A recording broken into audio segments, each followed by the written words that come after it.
Durante muito tempo da minha vida, durante muito tempo não, eu nem tenho muito tempo de vida, eu tenho 20 anos. Mas, já é um bom tempo. Quem tem mais de 20 anos aqui?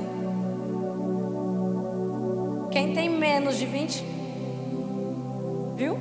Tá na média, tudo bem. Metade, tá tudo bem.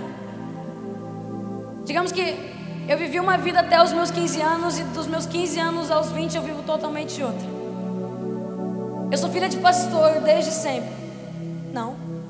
Filha de evangelista desde sempre. Meu pai foi consagrado pastor, eu tinha uns 5 anos.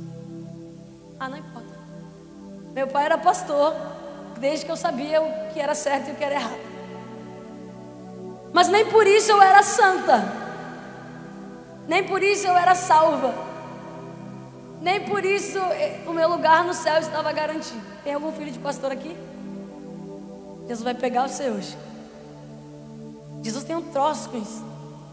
Porque o filho de pastor, ele sempre se sente tal. Não me diz que não. Por quê? Porque a igreja acaba fazendo isso com você. As pessoas acabam fazendo isso com você, esperando que você seja o perfeito, esperando que de você não saia problema algum, esperando que você seja o melhor de todos. E aí o que acontece? Na cabeça do filho de pastor, isso é uma afronta. E aí o que você faz? O diabo conseguiu entrar na minha mente ainda quando criança. Eu tinha 10 anos de idade quando eu tentei tirar minha própria vida pela primeira vez. E você fala assim, 10 anos de idade, o que você entende de vida? Eu não entendia de vida, mas o diabo sabia o que eu faria quando eu crescesse. Se a minha vida fosse inteiramente para o Senhor, o diabo sabia disso. E por isso ele tentou ceifar a minha vida cedo demais. Porque acontece que com 5 anos de idade eu já tocava bateria na igreja. Eu sempre fui muito envolvida com isso. Sempre gosto muito de instrumento, então eu pego o instrumento que sempre der, eu vou tentar tocar, enfim. E eu comecei a fazer aula e nem o professor de bateria me aguentou. Ele falou que eu queria saber mais do que ele, eu não entendi. Eu era difícil, mas eu sei tocar bateria. E eu lembro de descer do altar e toda vez vinha meu pai, ele trabalhava num seminário, enfim, sempre vinha gente lá para a igreja e esses pastores, eles oravam por mim e eles sempre entregavam uma profecia do que eu viria a ser. Com 5 anos, eu recebi a minha primeira profecia de que eu chegaria às nações. E hoje eu estou pregando em Portugal. E eu saí de lá com 5 anos assim, o que é nações? Não sei nem o que é, mas amém. Só que o que aconteceu? Assim como Deus prometeu, o diabo também ouviu. Eu não sei se você consegue entender isso, mas o diabo ele ouve tudo aquilo que Deus fala através de alguém para a sua vida. O diabo ouve e ele vai fazer o possível para arrancar isso de você. Ele vai fazer o possível para não concretizar os planos de Deus para a sua vida. E a partir dali eu comecei a desenvolver alguns sentimentos que antes eu não tinha. Sentimentos de rejeição. Eu sentia que meus pais não me amavam, mas eles não expressavam nada desse jeito. E eu comecei a me sentir a odiada da casa, mesmo recebendo todo o amor. Eu estudei nas melhores escolas da minha cidade. Meus pais se matavam trabalhando para me dar o melhor. Muitas vezes passando por coisas que eles não precisariam passar. E eu não achava o suficiente.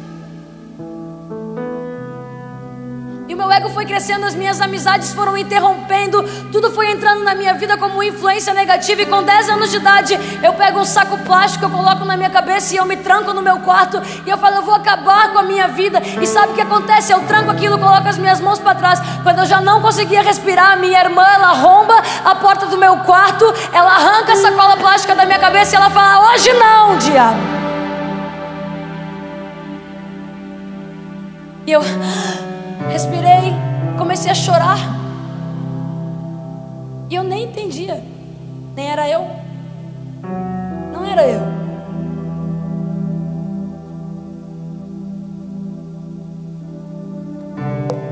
Eu sempre fui muito perseguida por Satanás na minha infância. Eu via muito demônio. Muito, a minha infância inteira. A minha mãe fala que ainda bebezinha, no colo dela eu gritava que eu via bichos. Eu tenho uma visão minha muito novinha, que eu enxergava aranhas no meu corpo. Quantos anos eu tinha nisso, mano? 1 ano. 1 ano.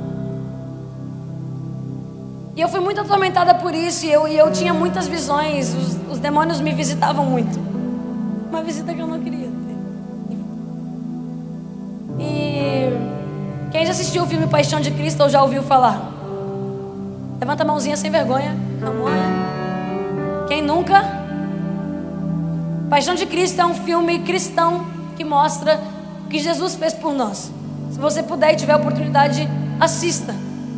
Esse filme é muito bom. E é muito louco o que aconteceu comigo nesse filme. O diabo apresentou um filme para mim.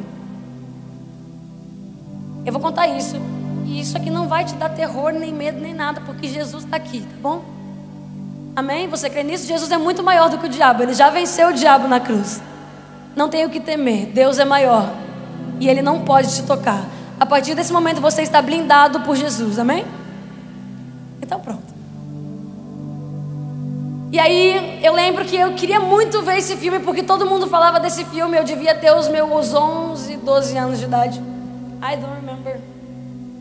Mas aí eu entrei na casa do meu tio e eles estavam assistindo, e eu só fui assim atrás da poltrona porque minha mãe não deixava eu assistir. Certa ela. E aí eu olhei assim na poltrona e eu paralisei, eu fiquei em choque. Por quê? Porque eu vi um bagulho louco. Quando eu vi aquele troço, meu Deus do céu, eu fui pra casa. Quem já assistiu lembra que tem uma cena que tem uma árvore, e nessa árvore tem um monte de demônios. Aí você lembra dessa cena? Essa cena, quando eu cheguei na minha casa, eu abri a porta do meu quarto se transformou naquela cena. Era um mato gigante. Os demônios que estavam naquela árvore desceram e eles vinham me pegar, e eles gritavam: eu vou te pegar. E eu gritava. E minha mãe entrou no quarto e falou: o que está acontecendo? E eu gritava: eles estão vindo me pegar, eles estão vindo me pegar. Enfim, a minha infância inteira foi um negócio muito crazy, meu.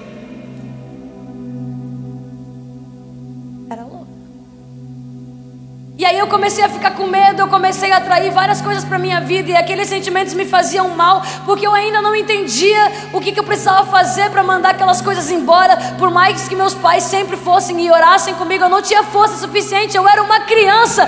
Mas assim como Davi, ele era um pequeno homem, mas Deus o chamou para que ele fosse um grande rei. Assim Jesus faz com você hoje. Assim como Jesus fez com uma pequena criança, Isadora Pompeu foi humilhada e rejeitada, Jesus falou: é essa que eu quero, é essa que eu trarei. E Jesus fala para você: é você que eu quero, é você que eu levantarei, é você que eu trarei.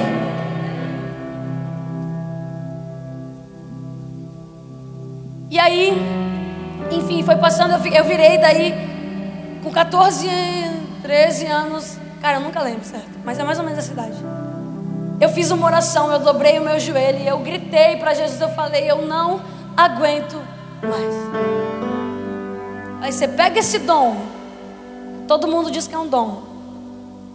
Pega esse dom de ver capeta, de volta para você, porque eu não aguento mais, Jesus. E eu chorava, eu falei: eu não tenho força, eu não tenho estrutura, eu não quero mais ver isso. E aí no outro dia, a partir do outro dia, eu nunca mais vi. Foi arrancado de mim. Ainda bem. Foi arrancado de mim e eu comecei a viver uma vida normal. Já não tinha mais nada que pudesse me causar medo ou dano ou qualquer tipo de coisa assim. Mas aconteceu outra estratégia de Satanás. Antes Satanás ele me tinha pelo medo, depois Satanás me teve pelas influências. Quero chamar sua atenção.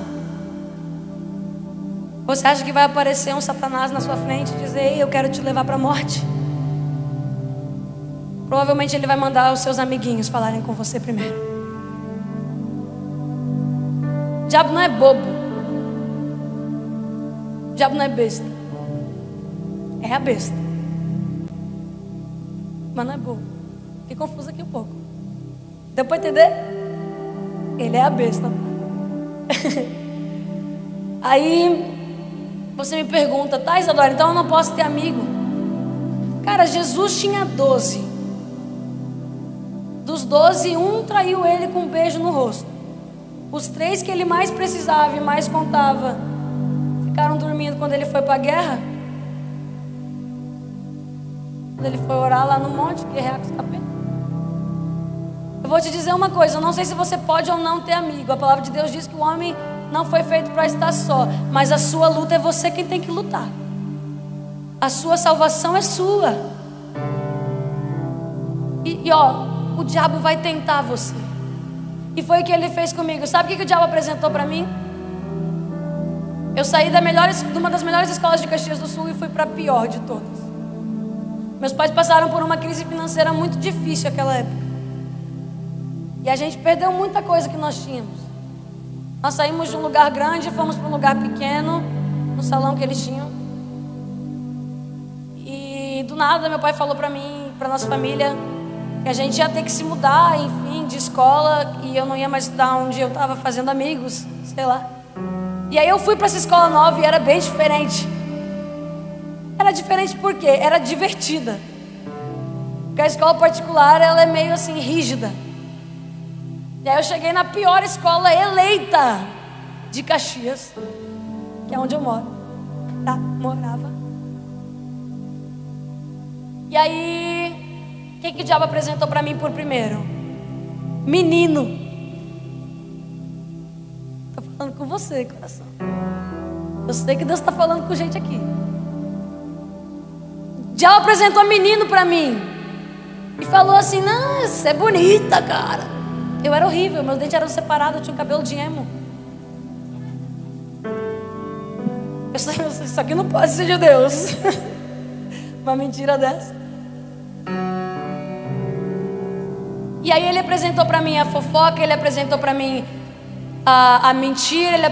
Sabe o que era? Eu era uma das melhores alunas da minha turma na escola particular. Quando eu fui pra essa escola, eu aprendi que ficar no fundão rindo e não prestando atenção na aula era legal. E eu comecei a ser a pior aluna da escola. Meus pais deviam ser chamados toda semana para ir na diretoria, mais ou menos.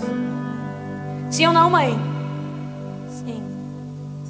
E aí, sabe, um dia chegaram assim, a diretora falou assim, eu vou chamar os piores alunos da escola, mas a Isadora é a pior. Por quê? Oxe, porque eu não faço nada. Ela, literalmente, você não faz nada. Eu rodei meu primeiro ano lá. Sabia? As mães falam aqui. Gente. Cara, porque é isso. O diabo, ele não vem para brincar. E eu falo que é o diabo sim, porque Deus me fez inteligente. Deus não me fez burra. E o diabo estava me convencendo de que eu não entendia as coisas, de que eu era uma lesada. Mas na verdade eu não era uma lesada. Eu estava sendo convencida por influências do que eu precisava ser. E sabe o que era legal? Eu não rodava sozinho, eu rodava com os meus amigos. Não rodei só uma vez, eu não vou contar quantas. Descubra. Meu Deus. Eu dou risada hoje, cara. Por dentro eu queria estar chorando. Meu pai fez o seguinte: o que tu quer, Isadora? O que a gente precisa fazer? Quero mudar de escola. Essa escola me transformou. Meu pai me tirou daquela escola, me levou para a melhor escola de Caxias do Sul, Mutirão Objetivo. Uma das escolas mais caras de Caxias. Meu pai pagava 1.000 e tantos reais de mensalidade. Sabe o que eu fazia? Um dia eu cheguei no meu pai, rebelde, mal educada. Não por eles, eu me mal eduquei. Eu era horrível, eu era terrível, eu era péssima, eu era. E aí meu pai falou assim, eu não sei mais o que fazer, eu te dou tudo. Aí eu falei assim pra ele, eu tenho vergonha de vocês. Meu pai, ele encheu o olho de lágrima. Ninguém imagina isso de mim. Que bom, Deus transformou a minha vida. Eu tenho vergonha de vocês. O pai falou assim, Isadora, o que tu espera que nós façamos por você? É que vocês morram. Verdade ou mentira? Verdade. Eu não quero. E eu comecei depois daquele dia, meus pais saíram e eu comecei a perceber que a minha mente estava dominada por Satanás. Eu percebi. Sabe, aquilo me constrangeu. Eu senti algo que eu nunca tinha sentido. Eu senti um nojo de quem eu estava sendo. E pera, em quem que eu me transformei? Aonde eu me coloquei, o que eu fiz comigo? Porque aí eu comecei a me lembrar do que Deus falava ao meu respeito. E um dia eu estava na igreja e eu falei que eu ia voltar para Deus. Arrepiei. Eu falei que eu ia voltar para Deus. E beleza, eu saí de lá. Quando eu saí de lá, eu comecei a gravar música no YouTube. Despretensiosamente. Eu gravava música secular no início. Jorge Mateus. Top. Aí eu cantava as musiquinhas, eu achava lindo.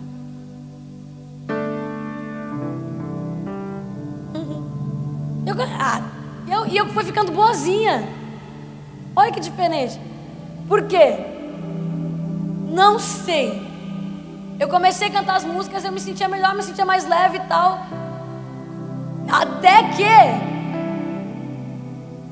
eu já não dava mais trabalho para os meus pais. Aí eu estava até arrumando a cama às vezes. E aí um dia meu pai falou assim para mim: eu não vou, porque tinha um outro cara lá que não achava muito certo, né? Aí ele veio e falou pro meu pai: olha, sua filha tá cantando música secular e tal, né? Não sei se é bom. Meu pai falou assim pra mim: olha, Isadora, eu não vou te obrigar a cantar louvores enquanto isso não for do seu coração. Aquilo me fez tão bem, porque eu me senti tão livre. E eu entendi que a liberdade não é dizer sim para o que o mundo me oferece, mas é dizer não para aquilo que ele acha que eu vou ser. Meu pai falou, e eu falei: cara, todo mundo quer que eu seja uma baita cantora secular. Eu vou mostrar para Satanás o que Deus vai fazer na minha vida. Na outra semana eu recebi uma ligação. Eu já tinha uns 50 mil inscritos no meu canal de música secular. E eu recebi uma ligação e aquele cara falou assim: ah, não. Aí eu gravei uma música chamada Me Ajude a Melhorar. Aí depois que eu gravei essa música, esse cara me ligou e ele falou assim: ah, a gente viu, né? A Isadora canta música, eu quero trazer ela pra minha network, mas tal, quero chamar ela para São Paulo. Pronto, fui para São Paulo. Aí eu fui para São Paulo, cheguei lá e tal. Aí o cara: não, porque não sei o que, a gente vai te fazer uma estrela muito top, porque a gente tem um set list de muitos cantores que a gente criou e tal, não sei o que. Papum, assinei e saí. Eu fiquei nessa network por mais ou menos um ano, mas isso aí nem importa. Quando eu cheguei no hotel, naquele mesmo dia, bate 2 pessoinhas na minha porta: Bruno Kruber e Kaique. E eles falam assim pra mim: a gente quer que você vá ministrar na nossa igreja hoje. Eu falei assim: você já viu o meu canal? Como é que é? Falou assim: não, você gravou a música Me Ajude a Melhorar e tal, e a gente viu Deus na sua vida e a gente quer te trazer porque a gente acredita no que Deus tem pra você. Aí eu falei: beleza. E eu peguei e fui pra essa igreja. Tava junto, mãe? Tava eu, minha mãe, só. E a gente chegou lá nessa igreja e eu fui ministrar. E quando eu olhei, eu falei: quem vai ser o pregador? É Israel Vitor. Quem conhece o Vitor Azevedo? Vitor Azevedo é um dos pregadores mais top lá do Brasil hoje. Tá mais em alta. Ele é um jovem, ele tem 24 anos por aí, e ele tá pregando muito. E era esse cara, só que eu olhei pra ele, ele tinha cabelo comprido, calça rasgada, long line e tênis Vans. Eu olhei pra ele: esse cara vai pregar? Não estava acostumada. Eu olhei assim pra mim, long line, calça rasgada, tênis amarelo. Eu falei: e tu que vai ministrar? Começou o culto. Mas começou num fogo aquele culto. E aí falou assim: Isadora, vem ministrar. E eu comecei a tocar. E Deus falou: Isadora, para. Eu ouvi. Eu não sei como, em questão de segundos, eu estava no chão, debrulhada. Eu nem sentia mais nada, eu estava só... Enfim, Deus me pegou naquele lugar. Desde aquele dia, o Espírito Santo entrou na minha vida. Sabe o que aconteceu comigo? O meu canal, ele tinha 50 mil inscritos que eu tinha conquistado em um ano. No outro ano, nós batemos 1 milhão. Pela graça de Cristo Jesus. Aonde eu quero chegar com isso? Tudo que o diabo apresentar para você vai parecer grande demais. Ninguém quer abrir mão dos 50 mil. Mas Jesus não vem com 50 mil, Ele vem com 1 milhão para você. Jesus não vem com pequenos números, Jesus sempre surpreende. E cara, não por números nem nada, mas a minha vida foi se transformando. Eu comecei a encontrar quem eu era de verdade. Eu fui pedir perdão para os meus pais. E eu falei: a partir de hoje eu só canto música cristã. E eu comecei a cantar. Jesus foi começando a falar comigo. A minha vida mudou. Eu comecei a falar bem. Eu comecei a ministrar. Eu comecei a ser chamada para ir nos lugares. Eu cantava para 10 pessoas, mas eu não estava nem aí. Eu cantava para 5, eu cantava para 2, eu cantava para 1000, eu cantava para 2000. E eu fui tocar num evento uma vez de 11 mil pessoas. E eu fiquei abismada. Eu falei: Jesus, calma. Assim, ei, calma não. Por que você está preocupada? Até agora você não fez nada, eu fiz tudo por você. E vai ser assim daqui para frente. Eu gravei o meu DVD. Na verdade, essa gravadora, ela entrou em contato comigo e outras mais. E olha que interessante, todas as maiores gravadoras do Brasil entraram em contato comigo. E tinha a minha gravadora entre essas que ninguém conhecia. E eu falei assim: Jesus, eu vou assinar com essa. Ou senão você vai assinar com essa. Não. Vamos entrar num acordo. Então se eu não assino com essa, eu vou assinar com essa aqui que está no meio. Você vai assinar com essa. Falei assim: por quê? Ele falou: porque eu também não te chamei grande, mas eu te fiz. E é o que eu vou fazer com você dentro dessa gravadora. Eu assinei um EP. Eles falaram assim: eu vou te dar 6 músicas. Eu gravei as 6 músicas. No fim do ano eu já tinha gravado as 6 músicas e um DVD. E eu nem tinha pensado nisso. Jesus me deu o DVD de graça. Não saiu 1 centavo do meu bolso. Jesus falou assim: Isadora, seus sonhos eu banco, pois são meus e não seus. Eu aprendi a viver pela graça e tenho vivido por essa graça. Sabe o que Jesus fez? Jesus me curou da depressão. Jesus me curou da amargura. Jesus me curou da raiva. Eu tinha crises de raiva, eu tinha crises de ansiedade, eu tinha crises de pânico, eu tinha medo. Hoje eu posso dizer para você: eu estou 100% curada. E se Jesus fez em mim, Ele quer fazer isso em você hoje. Quando a palavra de Deus fala para nós irmos e pregarmos o Evangelho se refere ao que Deus fez na minha vida. Esse é o meu testemunho. Eu não sei qual é o seu medo, eu não sei qual é a coisa que te prende, mas eu acredito em um Deus de milagres. O mesmo Deus que me tocou e me fez ser quem eu sou hoje, Ele está aqui para você, para te dizer que não importa o lugar que você está, não importa o pecado em que você está enfiado, as mãos de Jesus não estão atadas para que Ele não possa te tocar, para que Ele não possa mover toda uma situação, só para te lembrar de quem você é no coração dEle.